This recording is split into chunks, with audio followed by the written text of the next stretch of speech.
Arsene Wenger's team are in front.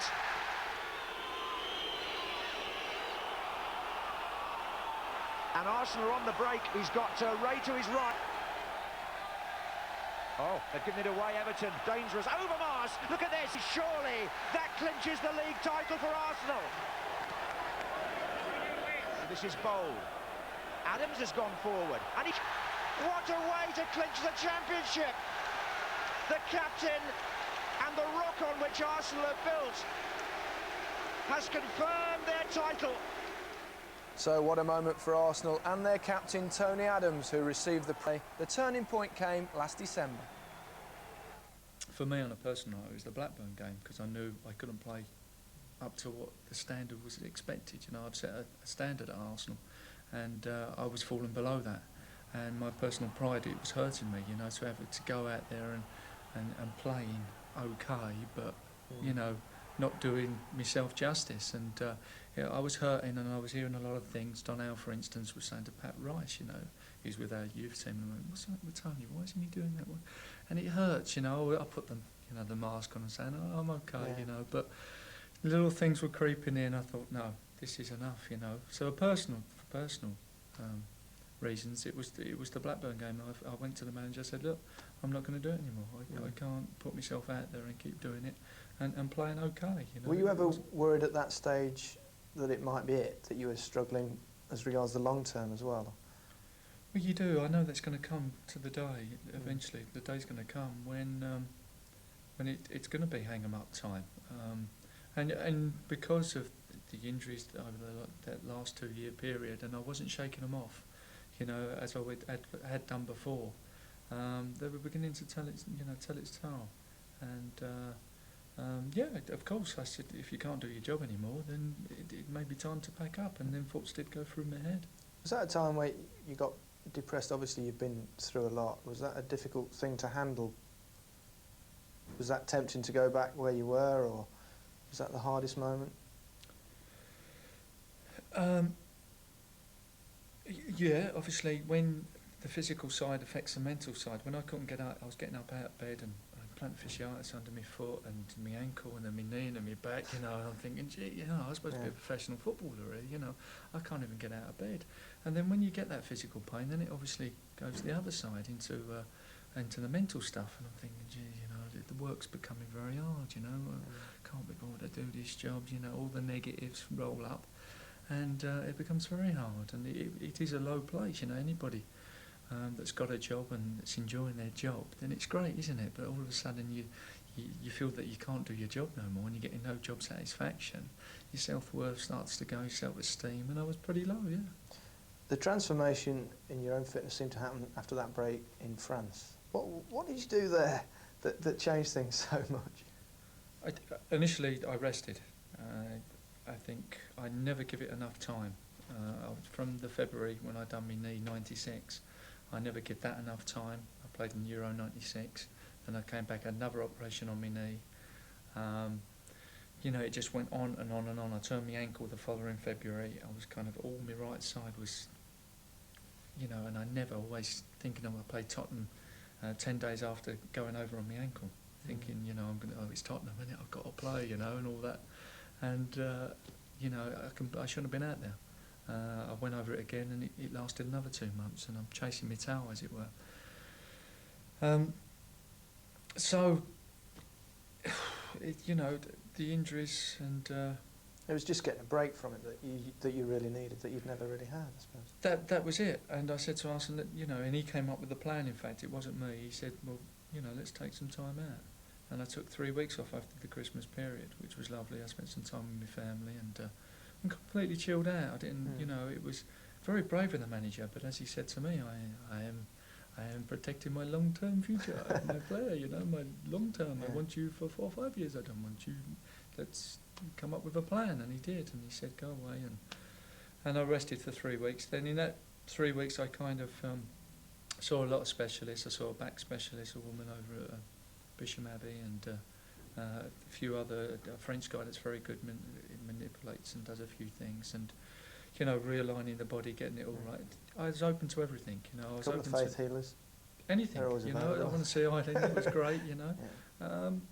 I was open to anything that could hurt. With the rest, I went and saw everybody, and then it was the make or break time. And I went to France, and there was a very strong character, big personality, Tibbus, and he took me through a pre-season in a week. And it was like make or break, and I will try to break your ankle, and it didn't break. Yeah. So I came back, and I knew I had the confidence back in it. That was the secret. Do you think you're as fit now as you've ever been? Or for a long time? It's hard, isn't it? You know, I know I didn't have a kick left in me 2 years ago. Yeah. You know, I was down to my rock bottom, and football was a no-go. It's as simple as that. I didn't have another kick left in me. It's as simple as that. And I'm a very grateful man today to be okay and doing my job still. Whether I've been fitter, I don't think I would be 19 again, you know, when you're running around. Yeah. But it's different, isn't it? You experience the knowledge that you kind of learn or try to learn over the years. You can never replace that with the young 19-year-old, and it's hard to compare. Everyone likes comparing, but I just don't think you can. Yes, I feel pretty good today. Yeah, everyone likes to compare, and everyone's sort of noticed with you that you're almost a transformed character, that you're much sort of happy-go-lucky, sort of more relaxed. Would that be fair? Thank you. No, I do feel it. It's not a mask. It's not an act. I do feel I used to have loads of things jumping around, and I can sit here today and talk to you. But before it was like, oh no, what am I going to do? Help! This is not. And I'm okay today with it. You know, I like myself a bit more today, and it's okay. And that ultimately helps your football as well, doesn't it? I think so. I think if you're happy, you know, and you're enjoying what you're doing in life, and my kids are smiling, we're happy, you know, my family's happy, and I can go into work with a bit more confidence and ready to do my job. Greater perspective. Oh, very much so. You know, you know, when you've been down there and you know you've put work, and it's only work. It's only football. It's only a job. Because I didn't have it, you know, it was nothing because it had gone. You know, I was more concerned with saving my life than actually playing a football game, and it gets it in perspective. You know, there's people out there that are in trouble and are in bits with addictions, with everything, and I'm just such a grateful man that I've been given a kind of second chance that I can go and enjoy myself again. Well, not only has Tony Adams got his own life in order, he's also had a considerable influence on some of his teammates, including, it seems, double Footballer of the Year, Dennis Bergkamp.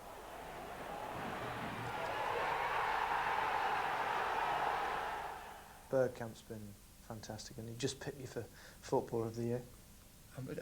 Footballer of the century, wasn't it? I think he got everything, didn't he? He did just about. And deservedly so. He's an exceptional footballer and a lovely man, and reminds me of you, actually, Gavin. Is he? Yeah, he's What, his abilities calm and his technique? I don't think. Yeah. No, he's exceptional footballer. He's a great person. He's very calm, and I said to him at Middlesbrough game, I said, you've been over here 2.5 years now, it's about time a man with your talent actually won something. And I think that hurt him. And it meant to, because that's why I needed that reaction off of him, you know. And do you think that's perhaps the one thing that was missing, a little bit of an edge? Well, maybe, yeah, maybe he might have gone over the top of the West Ham game, but you know, I'm not saying that was right, you know, but he obviously is an exceptional talent, and I think players with talent should win things and keep going and drive for success more. So I went out my way to try and motivate him, shall we say. The World Cup to look forward to as well, isn't it? Can you look forward that far? I mean, you keep saying you can't, but... Well, I try not to. You can plan, but I don't tend to project, you know, whatever. I don't know the future. I'd love to play in a World Cup, you know. I've never done that, you know. It's players tell me that it's a wonderful experience. I want to experience everything in my career. You know, I've been very, very lucky that I've experienced quite a lot. And the FA Cup and then possibly the World Cup, it'd be phenomenal stuff. I just want to be in there and experiencing it and taking part and give it your best. You know, the winner concept, I always thought that was lifting the trophy. It's not. it's doing your best. You know, it's different, you see. When I was younger, it was like the achievement, which is nice, and the self-worth, that's your little token at the end of it, the cup. But it's not, it's just going out there and doing my best every game. It gets really simple, it is simple. Change man, it's not quite the Tony Adams that we played against, is it? No, it certainly was not, Gary. He showed there he's a very much more mature person, and I think that shows both off the field and on the field. And good news for England and Glenn Hoddle. Smashing news, as I said. He's came back. He was man enough to say he might have had a problem before the Blackburn game. He's went away with the sympathy of his manager. He's got things sorted out, and he certainly came back a better player for it. Still a great leader, though. I mean, the words about Dennis Bergkamp there, I mean, quite remarkable, really. Yeah, when we played against him, he was a tremendous character. He was 100% committed, but with the more maturity shown off the field, that's coming on the field as well. Now he's a natural leader. And he's leading the players. For somebody the stature of Bergkamp to actually be pulled to one side and be given those words of wisdom from Tony Adams. Nobody would have thought of that maybe 4 or 5 years ago, but it shows you the person. He's a remarkable man. And a lot of credit for Wenger as well, because not many managers give players that time in the middle of a season. No, it's generally looking at the long term is better than the short term. Yeah, Gary, as I said, he's been very sympathetic towards them. He knows, and he's got the best out of his players. He knows what Tony Adams was capable of. If Tony Adams has came to him and said he's falling short, you know, the manager takes a lot of credit there as well to say, well, hold on, let's go away for 3 weeks, see if everything's okay, and when you come back, hopefully you're back to the old player that we knew you were. Looking at Arsenal as a whole, I mean, fantastic season. Everybody's had their opinion on Arsenal. Do you think they're equipped, firstly, to win the double, where they're favourites, of course, but looking at the elusive one, the Champions League? Regarding the double, obviously Newcastle a lot to say about that. You know, they've had a disappointing season, and that's their season really coming out of Wembley.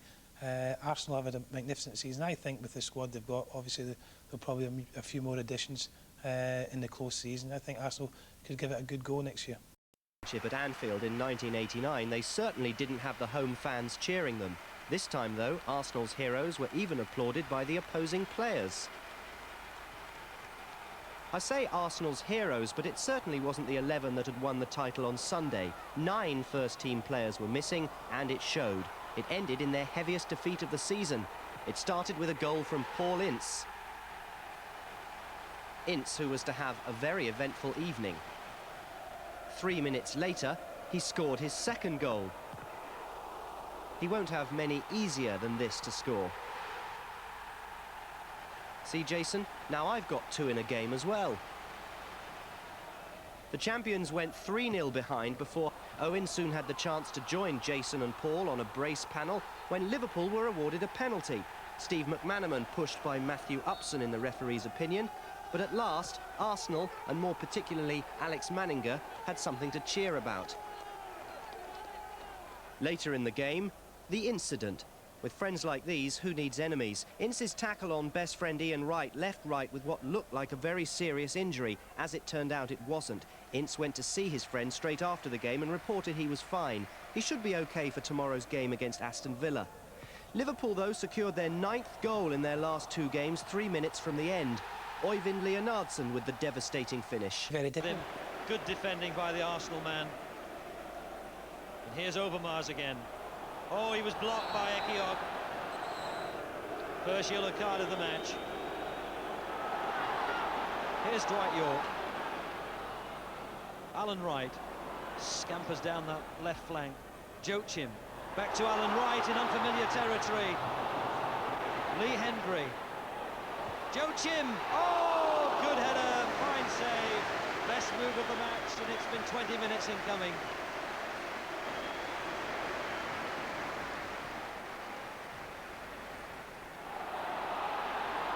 Petit to settle a bit of untidy play, and Ekiog has brought down Ian Wright, and oh, well, if he's reaching for the top pocket, he's off.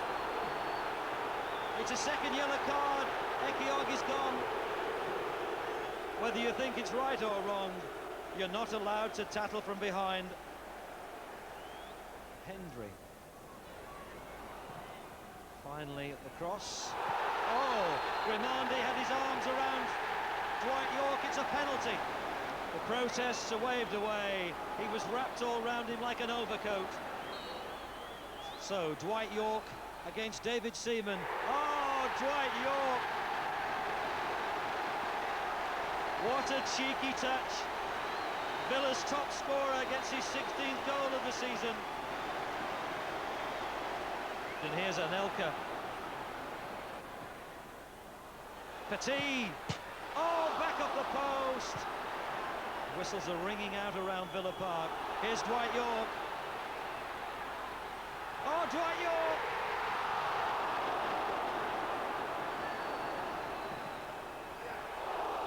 At the end of the game, it could have been heaven for us, you know, to have qualified.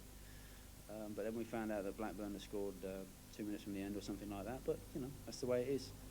This game is never an easy game at the best of times. So we just have to get on with it and hope that Chelsea can win against Stuttgart on Wednesday. But I'm going to stick 20 grand on Stuttgart just in case. I can't lose.